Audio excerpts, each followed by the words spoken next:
Don't you see the beauty of this whole game?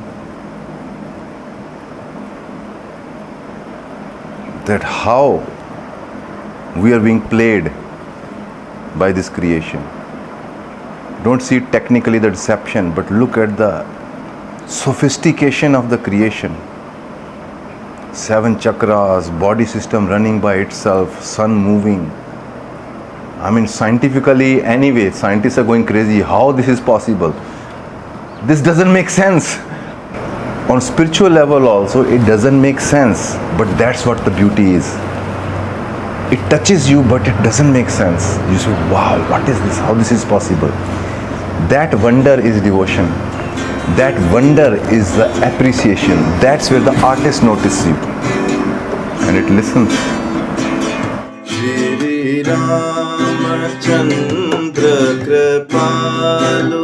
Very obvious point which we miss in life is that life is immediate. It is not yesterday or tomorrow. Life is immediate. That is where you are expression of life. But we don't feel that because we think we are expression of society, of our desires. So basically the original battery of your existence, which is charging everything up, is your immediate present connection with life. And that is the source of all energy. That is the source of all your wisdom. Out of that comes everything which humanity has known. The only creator, the only creativity is present moment, and only guru is present moment. All the gurus are the forms of this moment. This moment appears as Krishna, as Ram, as rishis, but essentially who is talking is this. This is talking about itself. This is expressing itself.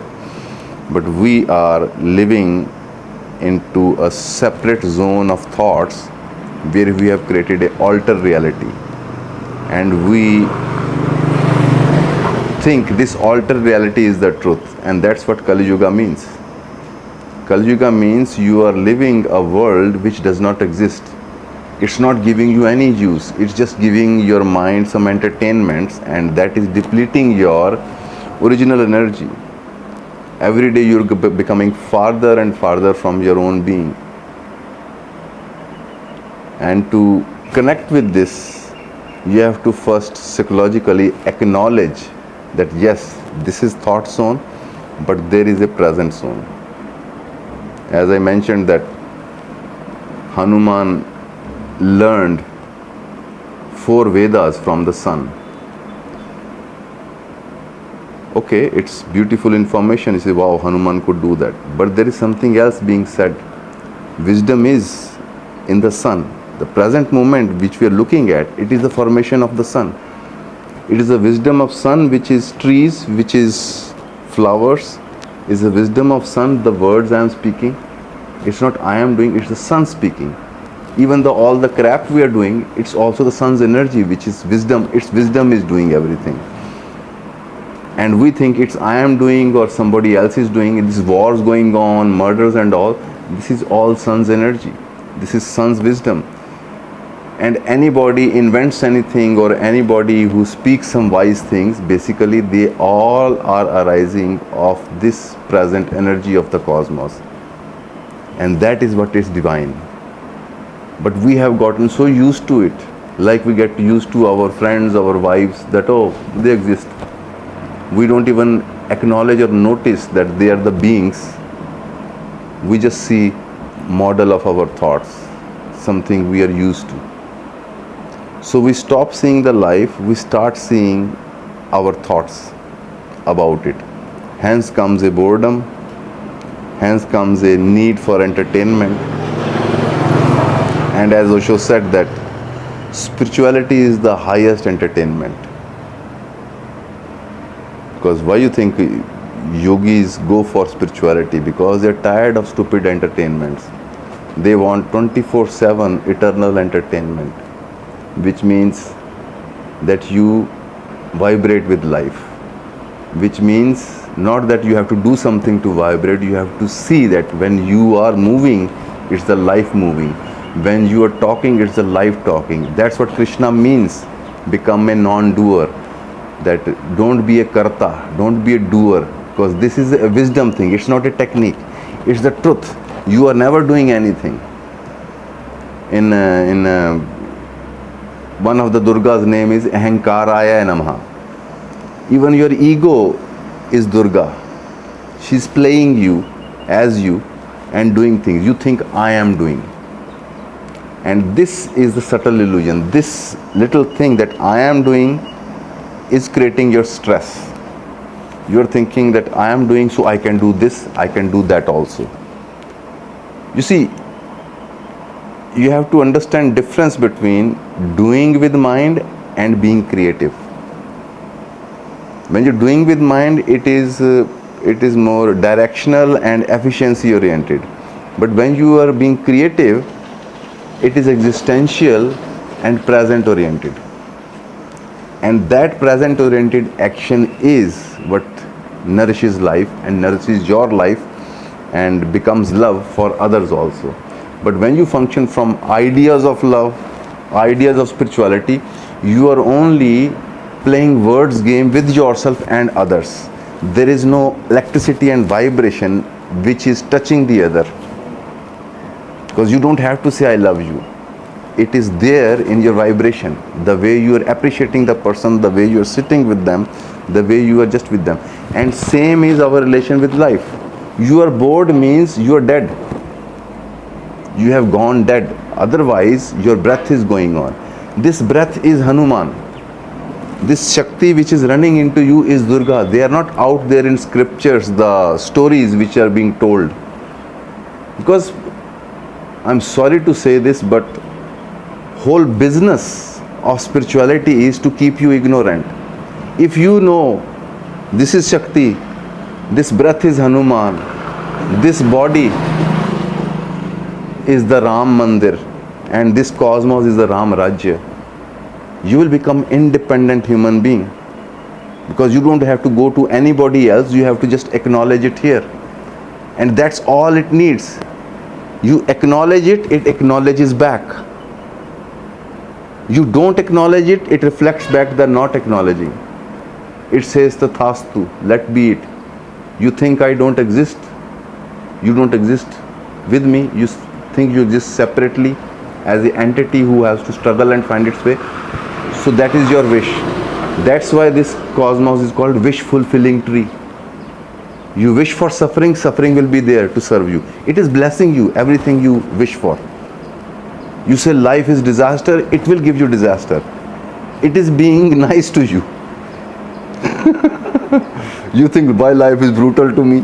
No, it is being nice to you. It is telling you, okay. Because point is, why that is happening? Because you are not separate from the cosmos. You are as much of a creator as much that our imagined divinity is. Because this is divinity. And it is playing, and you are a creator, and you are a Brahma and Vishnu and Mahesha. When you create something, you live it, then you destroy it also. But you have objection with destroying. But if you don't destroy the old, new will not come out of you. Then cycle will stop, and that's what is everybody is going through. They have gotten stuck with the idea that they should stay forever. And hence they are struggling in stress. Oh my God, I can't let this go. I can't let this go. They are not willing to let things go and die. They think that will be absolute because they think happiness will be absolute. But when you let it die, and live into that death and that nothing, and you see out of that nothing grows something new. And that cycle understood. That's what is happening with breath. You take birth, there is a gap, and then you die. You breathe out. So life is not birth, not death. It is both. Life is something which has two hands of life, birth and death. Breathe in and breathe out. But you as a being is eternal. It is going through this. So this play of pendulum, of going left to right, right to left. This movement is life. Because it is most intimate and always there, we become oblivious to it. We start to think that one day, in true sense, there is no enlightenment. This is kind of corruption of the mind created by certain misguided minds. Because people who get enlightened, they start to laugh. They laugh for days. Reason being, they realize nothing has happened. It was always the same like this. You just realize it. People think enlightenment or Kundalini is about reaching somewhere. No, it is about arriving here. So hence it's never an event. It's slowly, see, I keep on saying this example that a wave in the ocean is looking for ocean. Do you think it will ever find the ocean? Or do you think it will go out to other ways? Oh, touch my feet, I am the ocean. Because once you see it is ocean, you are ocean, then you realize everything is ocean. So that is why it is said that for a guru, there is no disciple, there is no guru. It is only the trip of the disciple. That there is a guru and I am disciple. I have to get somewhere where he is. And he is laughing and thinking that, you don't have to get anywhere. You have to just be there where you are. And life, it is even scientifically proved that it reflects and mirrors exactly what your intention is. If you see life as a divine, then it will start to appear divine. But that again, not a concept. This very moment, Buddha's last statement was, Sansara is nirvana. Life is enlightenment also. We do not want to come to that understanding because your mind will die. Your whole construct of ego, I have to get that, I have to get that, will become completely pointless imagination game. And nobody wants to see that. And each death, each ending, each failure brings you to that point. Either you commit suicide or get into a new desire. But you never ever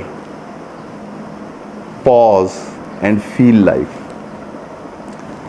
Now here, the key point, because we have given many names, Tantra, devotion, yoga and all that, but the most practical points out of those are, for example, in Tantra, they insist on feeling. Shiva's most of the techniques are feel thoughts, feel this moment, feel the life. Because in feeling, you are no more into thought constructs, but actual live electric experience of life. The more you are with, life also feels you. And it shows you where this vibration, which you call you, what its direction is. Because it is in the cosmic design. You are not an accident. But you are not feeling life. Only through feeling. Life doesn't talk you to words. It gives you, it's like a music. You make a note, it gives you an inspiration to sing the next note. People think spirituality is just going, no. You are making chaotic noises, but when you get connected with life, it becomes a song, whatever you do. You will be forming melodies, but now they will be coming out of life, not from your mind, which is divided into duality. This is right, this is wrong.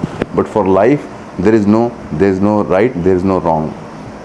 That's why a person like Krishna couldn't be understood, that a person who is enlightened, or Ram who is enlightened, how he can kill. But these are just tools of life, creation and destruction.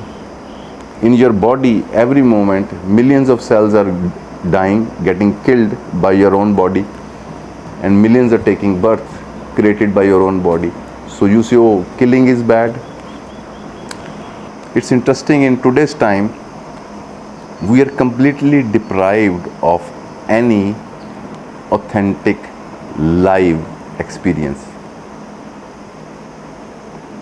You are always on the smartphone looking at the recorded, edited, and played in studio emotions, played in movie sets emotions. You have no taste of what actual anger is. You know how different actors get angry. You think it is real. You do not know actual taste of anger. You do not know actual taste of what it feels. You see a beautiful landscape, you don't feel it. You take a picture of it and walk away. You are not letting it feel you. You are not letting it enter you, because life is making a connection with you. Who you think this life is for? Is for divine self-entertainment? It created you as an appreciator. It is improvisation of creativity. There is a hardware creativity, let's say divine, but in software creativity we are also supposed to function like that. And biggest problem is that our thinking is not organic. It divides things and think death is against life. It thinks good is against bad. This typical religions which are dominant today's time on the earth, I will not name any, they are very much basically into heaven, hell, reward and punishment. But they don't realize that this very moment is both heaven and hell. This very moment is a reward and a punishment also. You get something, you wanted a woman in your life, you get her, that is your reward. But when you live with her, it becomes a punishment. And we think she betrayed me and all that, or why life is like this. But this is how it is. You liked the beginning, romance of things, that is Brahma. It is the most exciting time. That's why artists are stuck with the Brahma aspect. They only like new romances, new things. That's why they're flirts. Because they are addicted to that first spark. Is the best. Then finally you reach home. Till now things are fine because you're looking forward. And after you have consummated the relation, now you're dealing with the person. That also can be beautiful. But problem is, you have not dealt with your person yet. You got into a relation to avoid yourself, and she got into a relation to avoid herself. Now when you're in front of each other, you're facing each other, now you see the real shit. How long you can hide? A year, 2 years, then hell will break loose. Then you will say, who is she? Then she will say, who is he? And this is because there is a rift, a Grand Canyon in our thinking. We are supposed to be good and not bad. But you don't realize the Grand Canyon at the bottom is connected.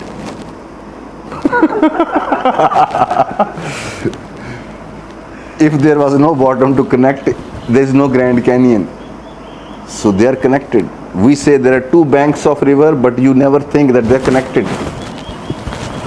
Only two banks can create a river of life.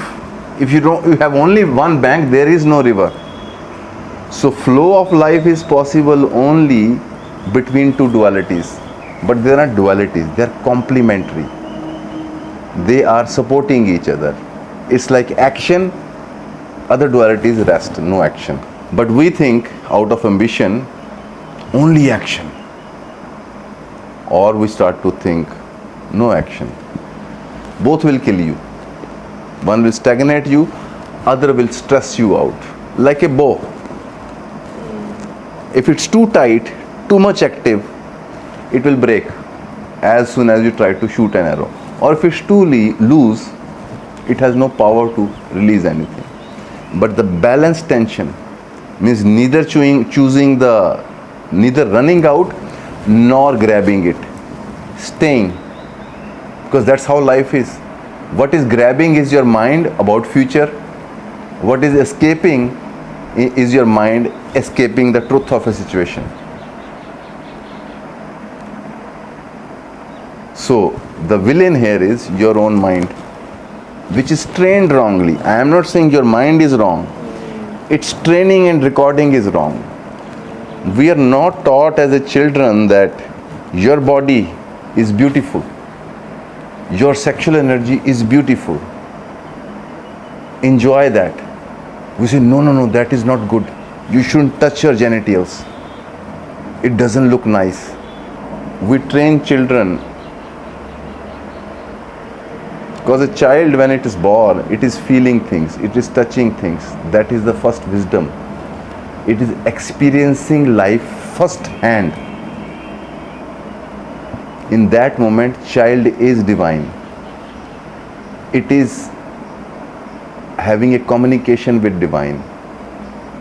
And that is the beauty and innocence of it. People who are enlightened, they do not know they are enlightened. Only we see through their behavior, we say, oh, he is enlightened. Otherwise, there is no duality. You are not saying, oh, look, I am so great, I am feeling things. No, you are just feeling things. You have no time to think. You are just moving on with life. It's not you moving on, it's life moving on. So this sense of separation from life is what creates isolation. It's what creates suffering. Because suffering is essentially when you're not feeling juice. And juice of life you can feel only when you're plugged in. But whole structure of mind and thinking is to plug you out, plug your energy out from the life and use your battery to feed a system of a family, of a corporate, of a certain ways of society. That's how they can run. They need you, they need population to run the corporate, to run the movie stars, to run the businesses, to run the countries. But if people become plugged into life, they will not buy 90% of your bullshit which you're telling them. Sex is bad, this is bad, that is bad, you should be good, you are naturally good. You don't have to become good. Another thing which is told to children is, become like Gandhi, become like that person. And some youngsters, I want to become like Shah Rukh Khan. Nobody. This should be the original training in schools, in parents, which are also idiots, because they also were mistreated by their parents. So they think this is the way. That you have to become you. Never copy anybody. Do things which come out of you. We will support that. Like I said, that do not strive to be better version of yourself, but the total version of yourself. As you are, become total into that. That creates a nuclear explosion into you of energy. And that radiance creates life around you. It creates love around you. Because once you are happy with yourself, you will forget your enmity. You will do actions which are coming out of that joy of life. That is what creativity, love, goodness is. All enmities are your enemy within yourself. You do not like something within you, and it is seen in other, and you hate them. A real warrior in martial art, for them there is no enemy, only a friction situation. They don't fight with you, they dance with you. See, there is a cooperation in that also. But we are fighting with everything. We are fighting with our own thoughts, our own negativities, our own energies. Biggest problem I see mostly in youngsters, especially in India, I don't know how it is with West, they have issue with being happy, feeling sensual. Their whole guilt comes in, they're doing something wrong. But when they're suffering, they're very comfortable. Because we are trained to doubt our happiness. When you're enjoying, you feel you're doing something wrong. You should be suffering and trying to get some career out. Otherwise it's not. So you get so trained, once you get your career going, your whole training is of suffering.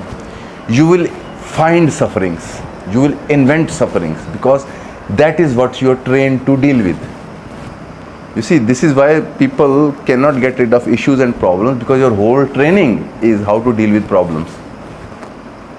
You do not know how to live with no problem. Like Krishnamurti said, "Sir, do you know what my secret is? I have no problem with whatsoever happens." That is the state of enlightenment. That is the state of being a Krishna. You have no problem with whatsoever is happening, inside or outside.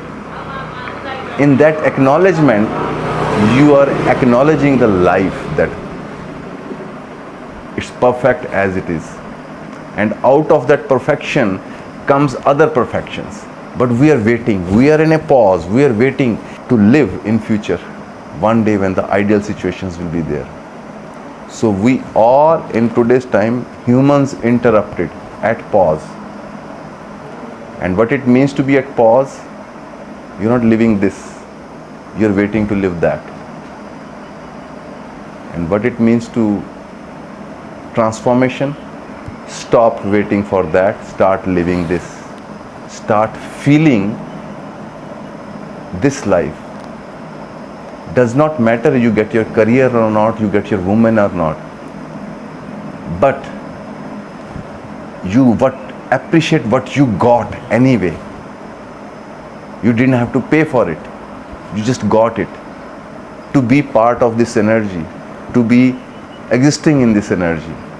Many people use this very, serious sociological, "Oh Satya Ji, you don't know what is happening in Gaza, you don't know what suffering people go through." Yes, I agree what they go through, but I have to, in my experience, I have seen poor children are much more happy than rich children. Why is that? You tell me that, why that happens. When murders were not happening, when wars were not happening. So this is the way of life, destruction and creation. But when you start to reject that destruction, and that destruction is not because of life, that is destruction in today's time, wars and Putin and all this which is going on. It is destruction created by the duality of thought. My country, your country. I want to sell my weapons to you. That's why I want to create wars. It's basically coming out of greed and fear.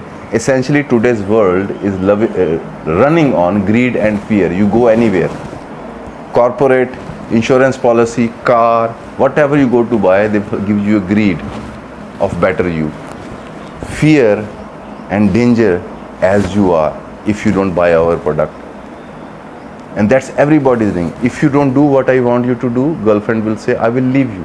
Fear. Instead of, why don't you just create such a situation, it will be my joy to do things for you, what you want me to do. We need to recognize why we are not feeling this electric cosmos, because it has become a thought cosmos. You see, computer, many images appear, essentially they are appearing because of electricity. On electric level, it does not matter what is happening on apps. It is just play of electricity. That's why in India we say it's a play of Shakti. So that is where the more you feel, more you acknowledge. Like for example, so much of unnecessary information has been created around spiritual subjects that people get confused and lost. What is Hanuman? Hanuman means prana. And what is prana? Your breath. Hence, it is safe to say your breath is Hanuman. There is a mantra which says, Om Namo Bhagavate Rudra Avataraya, means who is the avatar of Rudra, the Shiva. Vishvarupaya means the whole cosmic form, which is the movement of energy. Vishvarupaya, Amit Vikarmaya means eternal action which is going on by itself. Eternal Amit Vikarmaya. Prakat Prakramaya means visible action, visible bravery which is happening around. Prakat Prakramaya Mahabalaya, the great power of the whole cosmos. Surya Koti Samprabhaya means it's shining like 10 million suns. That is what Surya Koti, Koti means crore. Ramadutaya Swaha. What it means, Ramadutaya? He is the messenger of Ram, not bringing some verbal message. Because there is this movement which we call Hanuman, it is the vibration of Ram only. So how far is that from us? It is not saying do mantras and do some rituals, only then you will feel me. It is here, right, I am. In your breath, I am the Hanuman. Why you not? You see, the Bhakti says, walking hand in hand with God. In today's language, we say being in the moment, being with the present. You choose. If you have no Bhakti inclination, say it like Buddhist, being in the present. But a devotee says, I am walking with my beloved. And who is your beloved? This. And who is your beloved? This which is moving in my breath. That much. That's all. You're free from all techniques and methods. You have to just remember 24/7. Make an effort to remember that. This breath is that divine. This movement is that divine. Not that some proof. Look around. Such a magical phenomena is going on. We are not even looking. It's magic. Out of the blue, we are coming up. A piece of rock going around the sun. And other seven planets are going around the sun. On that, we are sitting and watching internet and talking to each other. If that is not magic for you, then you are really stupid. That's some card play and you say, wow. Otherwise, you don't look around, wow, how this is happening. This wow is the deepest prayer and worship. When you every day say to this creation, wow, what cloud. But our mind has become dull. We immediately, oh yeah, this tray is eucalyptus. Yeah, this is that. What it means eucalyptus? It's just few of your words. You think you have got it. You did not get it. Word sweet is not taste of sweet. Word God or Ram or Hanuman or life is not actual experience of them. Actual experience is only one, which is this, and it has many names: Ram, Krishna, Hanuman, Durga, Shiva. But it's one, they are inseparable. As I say that, don't strive to be good or bad, strive to be beautiful, do beautiful things, because life is doing beautiful things. We saw God till now as a mother or father, and some even try to see him as a friend. That is still better. And then even best is to see him as an artist. Look at the artwork around. What an artwork. We appreciate violent movies of different directors and give them prizes. And this is a very interesting violent movie altogether. And we say, oh, how God could do this. You are okay to watch all these Godfathers and with their killing and war movies and killing, and we say, wow, what an artwork. When you appreciate an artist gets interested into you. It's one thing to buy an artwork. It's completely another to stand there and say, wow, what a stroke. Artist looks for such people. Don't think artist is happy that somebody buys your painting because they liked it. It's good for my bedroom. It is a kind of little hurt also, because you did not see actually what I have done. And when you say, oh, what a stroke, here the color is, you add a new vision with your appreciation. That is evolution is. You have expanded the wisdom of artist. So this moment is the wisdom of that artist, expression of that artist. Your contribution is you appreciate and see other dimensions of it. And that's what evolution is. You're appreciating the artwork. That is the best way to get close to the artist. What we look for in other humans, to be appreciated who we are really.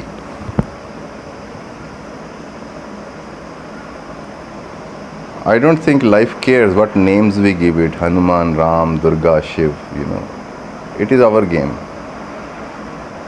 But what does matter to life is that do you appreciate what you're experiencing and going through? Not through the dark glasses of your expectations, but as it is. Now Krishnamurti says again and again that can you be with what is? He's saying in a very sterile way. There is no sense of commitment. But to be with what is means to participate, because you are also part of that what is. And how it can stay isolated and just say, oh, this is what is, If tree moves with the wind, something in you also should move. That is appreciation. If artist shows a beauty, something else should also vibrate. That is the appreciation. That is what devotion is. That is what any emotion which is worth valuing in humanity is. When an artist, a scientist got moved by life, that's where your genius comes up. That genius is not humans. That genius is that beauty, that creative stroke of life which vibrates and activates you. Don't you see the beauty of this whole game? That how we are being played by this creation. Don't see technically the deception, but look at the sophistication of the creation. 7 chakras, body system running by itself, sun moving. I mean, scientifically anyway, scientists are going crazy. How this is possible? This doesn't make sense. But on spiritual level also, it doesn't make sense. But that's what the beauty is. It touches you, but it doesn't make sense. You say, wow, what is this? How this is possible? That wonder is devotion. That wonder is the appreciation. That's where the artist notices you. When you're complaining, you are just a noise in the chaos of the cosmos. But out of that noise, appreciation sound, a song comes. Now you're behaving like Krishna. You're playing a flute, you're saying beautiful.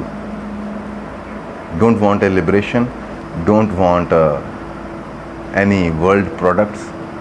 I want to hear this song. I want to be with this song. Please don't give me liberation. Please don't give me anything worldly, because it's a trap. I will get engaged because I am innocent, so I will get trapped into those games. But I want to appreciate you. So give me more appreciation so I can feel you more. And it listens. These such requests are very rare. But if you make that request, whatever you're going through, don't think it will become disaster. It will become much more than that, but it won't matter to you. Because what matters to you is that you are in touch every moment. You are saying, wow, what game you are going to play with me today? It's a play. It wants to play with you, but we get serious. Why you put ball into that court? There will be no game if there is no 2 goals to play with. Krishna is a dialogue. Only with dialogue, creation is possible.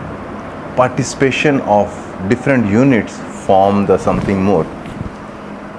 Same is with the mind. But our life is an argument with everything. With your loved ones, it's an argument. You didn't do this. You said it like this. Why did you say it like this? You never listen that why the other is saying it like this. Maybe you are not doing sufficiently touching them that they. So life is a constant dialogue. And this dialogue, its base is appreciation of what is going on.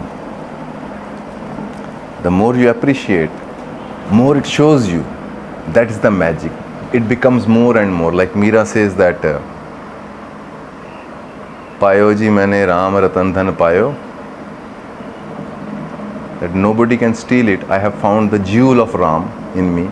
Nobody can steal it. Nobody can take it away. And every day it keeps on increasing. So it's not that something you found and that's it. It keeps on expanding and increasing into you. It's the real treasure is this jewel which is going on. And every day it's becoming more and more. And it shows you more and more because you are now seeing it. When there is an eye to see, there is always something to show. But we are not putting our eyes here, hence we only see what we think. And what we think is limited, hence our life is shitty. Because we are tired of ourselves. Nobody is willing to admit it. You are tired of yourself. And you are thinking you are tired of other. That is pure projection. We are so tired of ourselves. Same YouTube, same movies, same talks you do with the friends, same thoughts. But way out is very easy. Feel your body, feel your breath, feel everything. You will enter into the kingdom where child is living, where animals are living. Try to sell an idea to become enlightened to an animal. He will laugh at you. What are you talking about? I am in heaven. When you appreciate artist's work on a human level, this is kind of reflects how life is. Somebody comes and buys a painting and walks away. Artist is happy because his needs are fulfilled, okay. But something is missing. But somebody who cannot buy that painting, but they start to appreciate his painting. They say, look at that stroke. Wow, this is amazing stroke. Now what artist will do, which I experienced, then you go inside, you bring out other artworks which you haven't shown yet. I say, what do you think about this? And you say, oh my God. What is the possibility? You might get one painting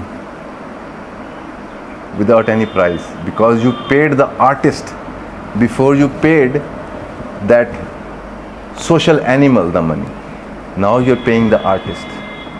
So we had a huge debt from that divine, from that Krishna on us.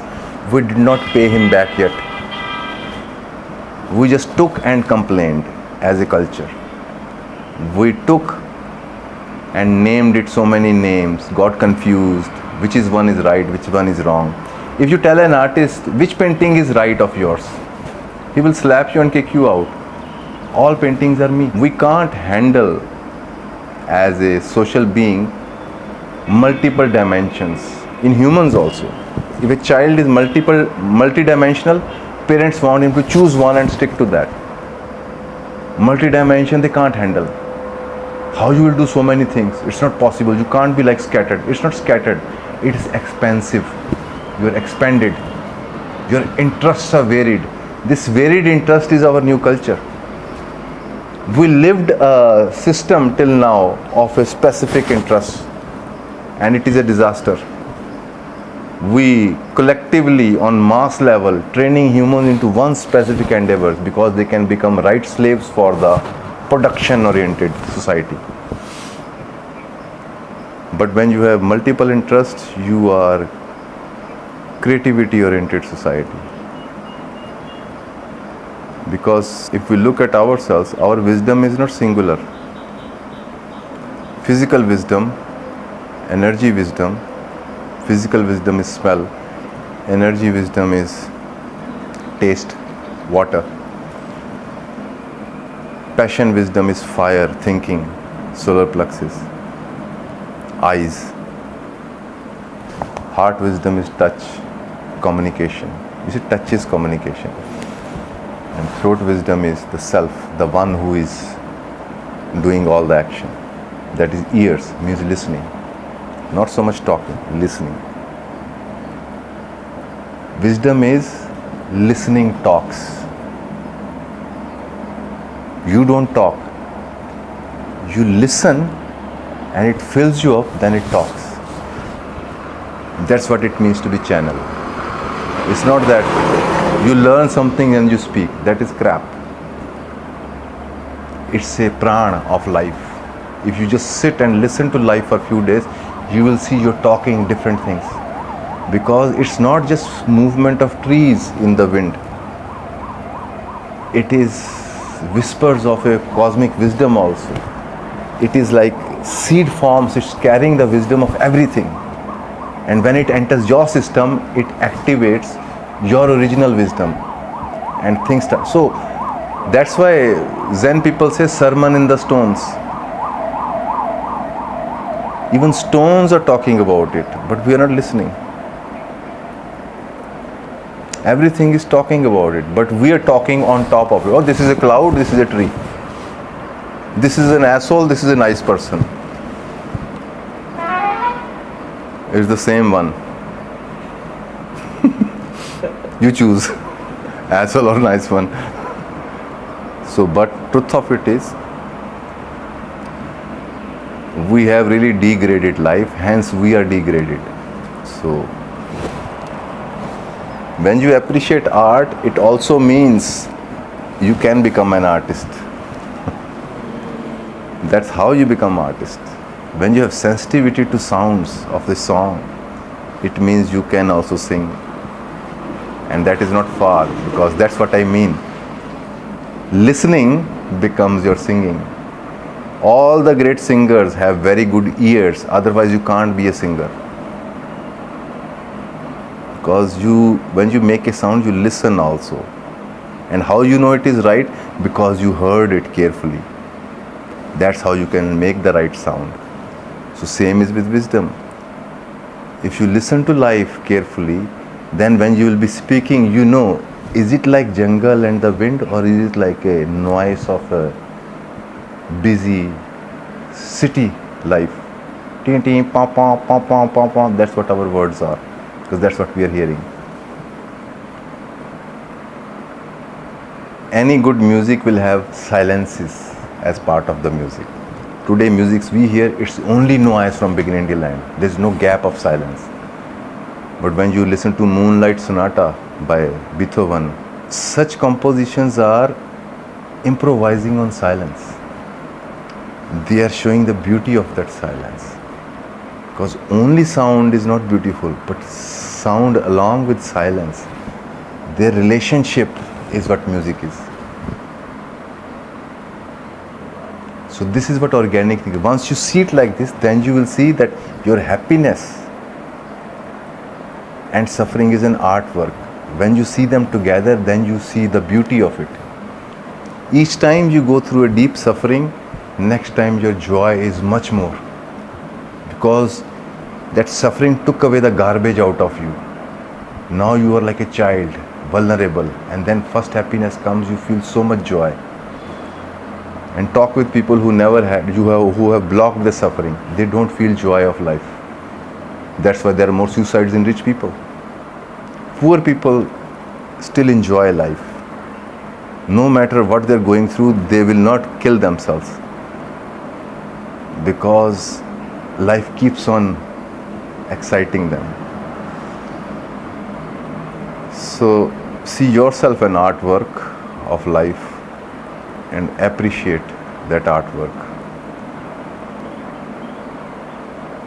And that appreciation is what meditation is about. Not to open some chakras. Sitting with this moment, either eyes open or closed, just being here and feeling the perfection. That I won't even say that, because then your mind will go, so, okay, what is perfection? Just do nothing and feel this life. Feel your breath, feel the sounds, and you are home. Then you laugh, you are always home. You never left home. There is only one place to be, that is here. There is only one time to live, which is present. And you have only one identity. This, not just this, That is your identity. That's what we mean by Hari Om. Not some Sanskrit mantra. Hari Om. Ha, the prana of present of sun. Ha, Ri, energy of fire. This Om, the sound. Not some Vishnu with pictures we made. Hari Om. It's moving on and it's Om. So we are using these mantras carelessly. Hari Om, Har Har Mahadev, Jai Shri Ram. Shut up. Don't use it so cheaply. Somebody would say to Ramakrishna going on a walk, Ram Ram, he would stand and start to dance and forget everything because he is reminded of Ram. And Ram is this ecstasy and joy vibrating everywhere. And how you can stay out and bitch about life. And you remind him, he will start, don't say it to me, because you say and he will start to dance. That is a lover. And even it is said that when you chant even once with love, that will go eternally vibrating in cosmos. Your yoga practices and chantings won't go very far. No matter how many efforts you do spiritually, then don't make an imprint. But even once your tears come out feeling life, they are eternal. There is your karma eternal because you made a connection with the totality in that emotion. So for me, practices yoga, it's good to clear your system, but that's not it. Till you did not connect with where you are. Shri Ramachandra Kripalu Bhaj Man Haran Bhav Bhaya Darunam Nav